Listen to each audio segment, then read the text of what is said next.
When I first came into the Australian cycling team, especially taking up a coaching position, as I looked around and didn't see very many other women there.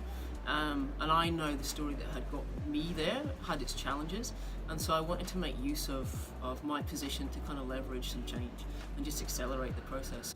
So not just the athletes but also the females involved in actually creating the pathway, is let's bring us all together and start having a voice and start working to support each other.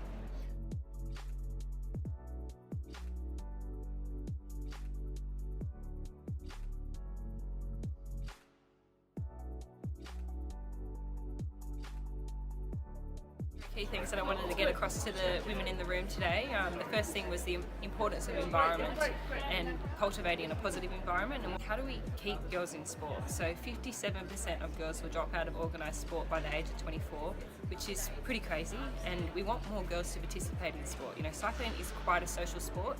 You can actually go out and ride on the road and talk to your friend while you're riding. I don't think many endurance sports you can actually do that.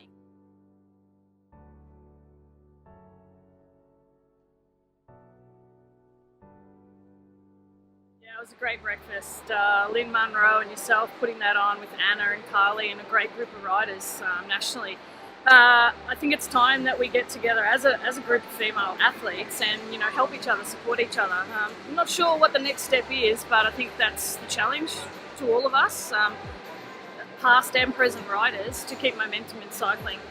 Getting more people involved at a support crew level, staff, commissaires, coaches, everything. And I think if we work together, we'll have more chance of making a difference for women in sport together than if one individual.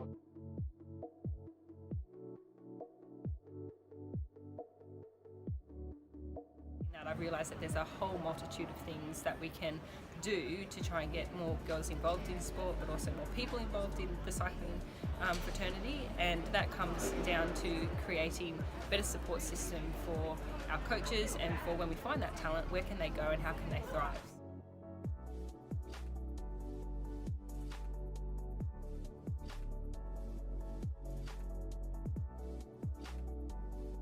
It's very powerfully that we had women that have been an Olympic success from through the generations, and seeing how their stories has evolved into the next person's story.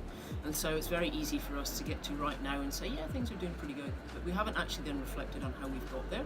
And part of learning what that legacy is can help us influence the future, because then we can see how we can make a difference ongoing and we pass the torch on.